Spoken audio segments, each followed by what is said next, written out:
In this graph, if we zoom in, I write an equation. That equation says that basically the price is proportional to time to a power. The power turns out to be 6, close to 6. And time in this case is the age of a system, how old Bitcoin is, right? How many days are passed from the Genesis block. So one of the prediction is that Bitcoin is going to be $1 million in 8 years from now. And then it will take about 20 years to become 10 million. Bitcoin has once again broken through the $108,000 mark, riding a wave of fresh institutional momentum and global regulatory tailwinds. With over $1 billion flowing into spot Bitcoin ETFs in just the past week, investor appetite is back with a vengeance. Major players like BlackRock are rumored to be exploring broader crypto ETF products, while the US inches closer to regulatory clarity on stablecoins. Meanwhile, technical indicators flash green. The golden cross has reappeared, volatility is compressing, and market sentiment is cautiously shifting from fear to confidence. But underneath the headlines and hype lies something even more profound, a mathematical rhythm that might be driving Bitcoin's long-term arc. In this episode, Mr. M sits down with Giovanni Santostasi, who introduces a startling yet elegant model. Bitcoin's price growth, he argues, follows a power law function tied to the age of the network, specifically, the time since the Genesis block raised to the 6th power. If this equation holds, Bitcoin could reach $1 million in just 8 years, and $10 million within 2 decades. With strong support zones holding and resistance looming at $110,000, all eyes are on whether Bitcoin can break out toward $130,000 to $135,000 by Q3 2025. The question now isn't just where Bitcoin is going, but whether the math was right all along. Stick around as we bring you more clips from the interview for further insights into Giovanni Santostasi's conversation. Please like this video, subscribe to the channel, and turn on post notifications for more content. Enjoy the video. I always understood Bitcoin. I don't understand when people say, I didn't get Bitcoin at first, right? What do you mean? It's difficult for me to understand because to me it was clear, it was clear from the beginning. Maybe I was lucky to read this article, right? Spoke my language, I completely understood. But at the end of the article, there was also a chart. Being 2012, the first exchanges opened in mid 2010. We didn't have a lot of data, right? So the chart didn't have a lot of information, and it was very difficult to make any prediction out of it, right? But the guy made 2 statements. One was that Bitcoin was not a bubble, because at that time, a lot of people, it's something that they say less now, but they were using this word tulips, right? That it was going to be like a bubble, and then it was going to zero, and it will never recover. And we had already a bubble, right, in 2010. I don't know if you remember, but I think we went to $20 or something like that, right? And then it collapsed to 3.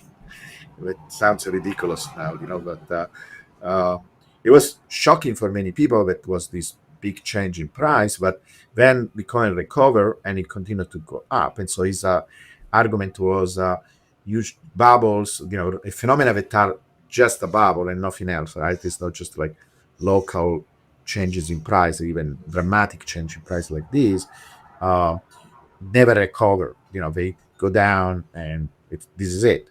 And they say, look, actually it's recovering, so this means it's not, the entire phenomenon is not a bubble. And also, according to him, the price looked exponential. And exponential is something that resonated because a lot of these analyses about the future, like for example, is this engineer, his name is Ray Kurzweil. He wrote an entire book called The Singularity is Near, where he analyzes all these digital trends, not just Moore's law, but the time it takes to discover the genome of a certain species, the cost associated with it, the advancement of the AI, etc. He mentioned we will have AI around this time 20 years ago. This guy, Ray Kurzweil, did all this prediction based on using data to make long-term predictions. And many times when you're dealing with digital phenomena, you have an exponential growth.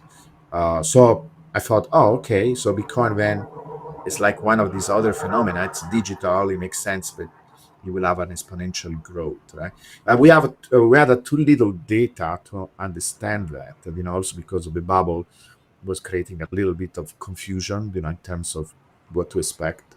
But I started to download the data because I wanted to verify myself. I was a little bit confused because we didn't have a lot of information, but I had enough information to know that there was something very peculiar about Bitcoin behavior in price that seemed very organized.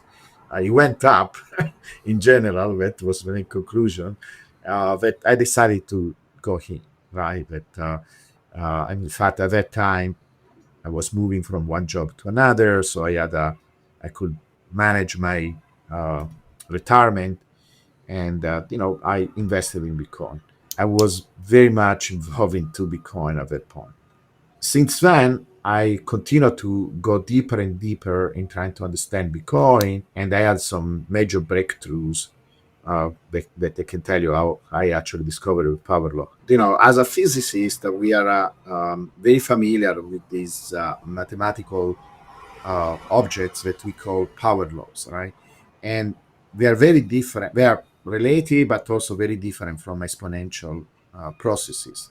And in fact, for a physicist, what matters, all right, is not just drawing some kind of a curve. Oh, this curve is explaining better than this other. Once you identify a power law in a phenomena, it's not just this straight line that you draw in a graph, in a log graph. That is what many people seem to think that the power law is about.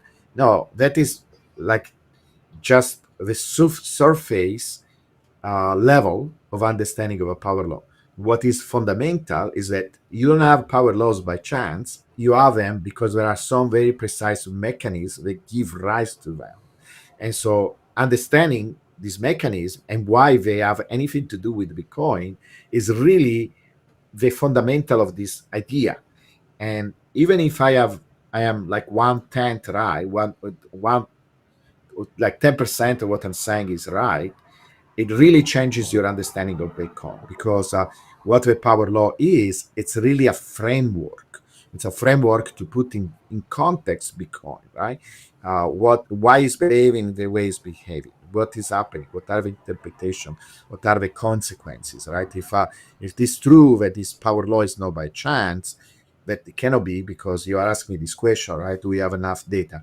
In 2010, 12, when I started to analyze Bitcoin first, no, we didn't have enough data. Also because we missed the first year, we didn't have reliable data. Also because there were some scattered transactions. In fact, sometimes I include them backwards, right? So I don't use them, and then I say, using the model, could we go backwards and make sense of this early transaction? The first transaction ever between uh, Bitcoin and USD, it actually falls on the power law almost perfectly. It's kind of crazy. The first transaction was 5,000 Bitcoin for $1. Can you imagine? Wow. So, and that one actually falls on the model, on the trajectory of the model. Early on, the data was dominated by this huge bubble.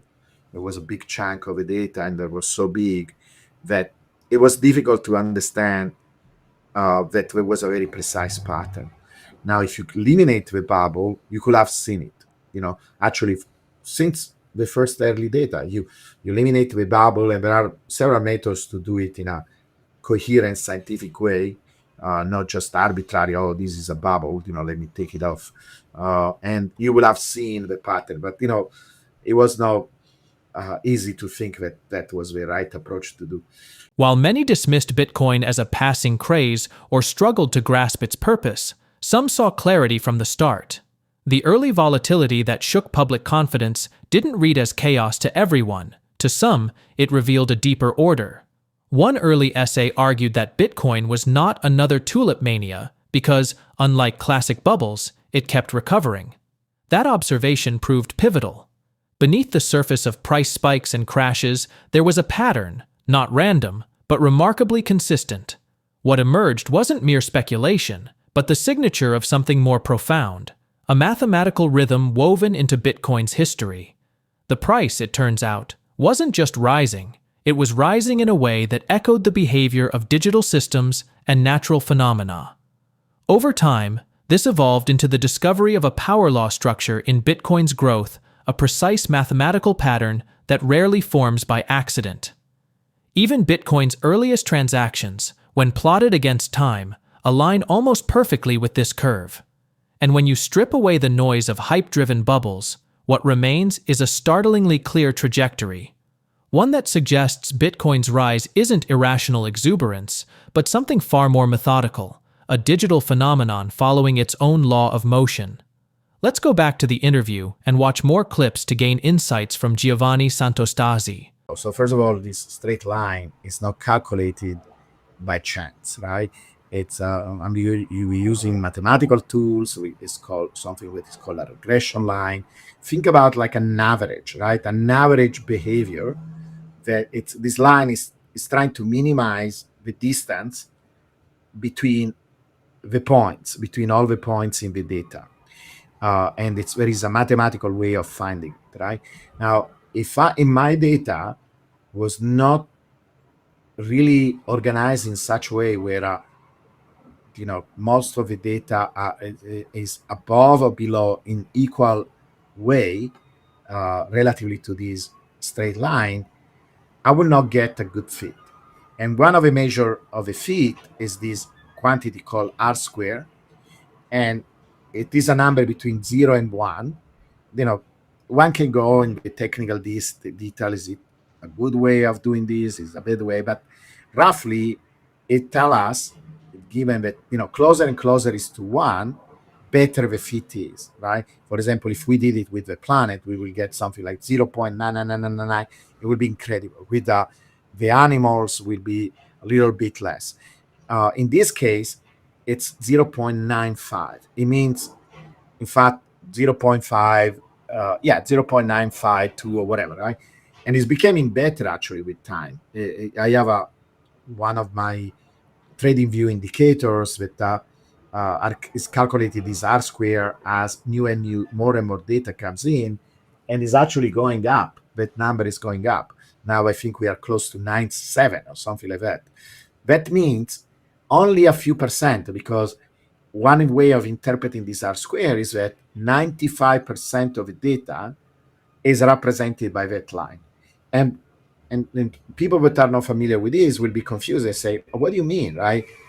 In fact, actually, very few points are on the line itself. If you notice, it crosses just a few points, right? There are not many points on top. Like the mathematical idea is that it doesn't matter, because in average, if an equal number of points are above and an equal number of points are below, they kind of cancel each other, right? From an average point of view. And so the result is that we get a straight line.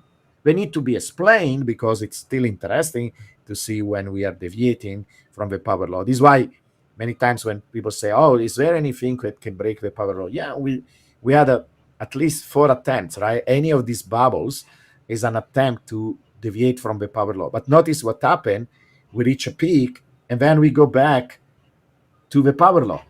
Like you say, it's kind of an attractor, right? The price gravitates. That is another way of discussing that. In this graph, if we zoom in, I write an equation.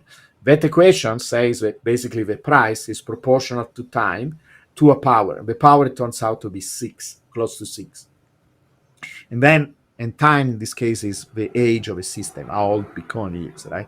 How many days are passed from the Genesis block. So one of the prediction is that Bitcoin is going to be $1 million in 8 years from now. And then it will take about 20 years to become 10 million. My idea, there are several things to unpack from this. One is, I don't say it's certain, because we are still dealing with an asset, so we're dealing with economy, finance, and so on, right? So there is some level of unpredictability that is not present in other things like animals, right? Or planets. But in general, if there is nothing major that can stop the growth of Bitcoin, that scaling behavior will continue. My way of thinking about this, to put it in a context, is to say, listen, Bitcoin went through 8 order of magnitude. We are talking about one more order of magnitude. Do you think that we will not be able to do that? I think so, right? There is nothing on the horizon that can stop. Yes, it's becoming more difficult because now we are talking, we are talking going from market caps that were only tens of millions, hundreds of millions. Now we are talking about trillions. So, this is why we need, for example, institutions to come in and invest in Bitcoin and so on. But there is nothing impossible for Bitcoin. Bitcoin went through 8 order of magnitude. Now, can we do another order of magnitude? So can we go to 10 million? I think even that is possible. And this is where usually I stop, because they say, well, when we arrive to 10 million, then we can consider. But at that time, we're talking about market caps that are equivalent to almost, half of the entire wealth in the world. 2 order of magnitude, I think, are more than possible for Bitcoin. And it gives us an idea of when we are going to do that. Because if you say, look, the scaling behavior will continue. And it's also give us a framework to understand, for example, the role of institutions. Because many times people push back and say, well, okay, but now things are different, right? Institutions are coming in. No, because what the power law says is, well, by the time we are starting to play with elephants, right? Like in this graph of the animals, right? We are going to see bigger and bigger entities, right? We're not dealing with mice anymore. We're dealing with elephants, but it's the same mechanism than before. It's just that now we're dealing with bigger and bigger entities, but they perfectly fit in this scaling behavior. They are not going to break the pattern. In fact, if anything, right now we are following the power law even more, since actually the ETFs are coming in. If anything, what the big institutions are going to do are probably going to dampen some of these oscillations. The volatility is going to reduce. There is more volume going on. It's actually going to follow more the power law than less. So you see how powerful this framework is, because now you're starting to understand. For example, a big question that everybody has in mind is when government will come in, right? Because right now it's more symbolic than anything else. When Trump signs some executive orders, say, oh, we need to have a strategic reserve. We are not doing it yet, or at least they're not doing it with the volume which will be relevant. That will happen, but one can even use the power law and say when that is going to happen. When that is going to happen, when the right size is going to be equivalent, right, to nations. So when a market cap will be similar to the GDP of a nation, then this when the nations will come in. You see how it works? It's not that we are predicting the coming of ETFs. We are saying in general that this is a scaling phenomenon. So it will make sense for the ETF to come in now rather than 5 years ago or 10 years ago. It will not have made sense from a scaling point of view. So it's a powerful way of thinking about Bitcoin. In fact, I think it's the main way that people should think about Bitcoin in answering all these important questions. The regression line is a mathematical tool for describing the average relationship between two variables, derived by minimizing the distance between all data points and the line. This line, also known as the line of best fit, is calculated using statistical methods and depicts the overall trend in the data. If the data points are scattered reasonably evenly above and below the line, the fit is regarded as satisfactory. The R-squared value, a number between 0 and 1, measures how much of the variation in the data is explained by the line. A value closer to 1 indicates a better fit.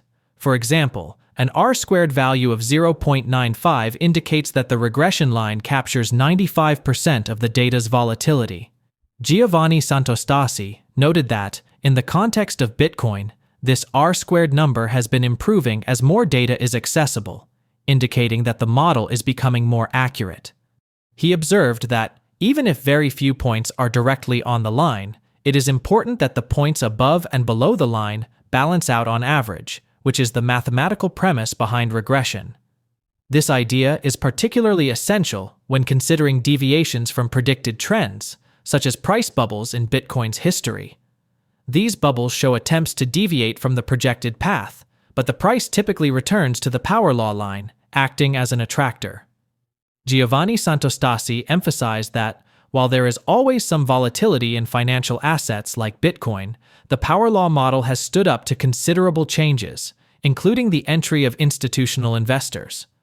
As Bitcoin's market capitalization increases, so do the entities participating, yet the scaling behavior remains consistent. The arrival of institutions and ETFs has not disrupted the pattern. Rather, it may reduce volatility while reinforcing the power law progression. What surprised you most about Giovanni's power law predictions for Bitcoin's future price? Do you think Bitcoin can hit $1 million in 8 years? Please drop your thoughts in the comments below, share this video, and hit your thumbs on the like button. Thanks for watching. Don't forget to subscribe.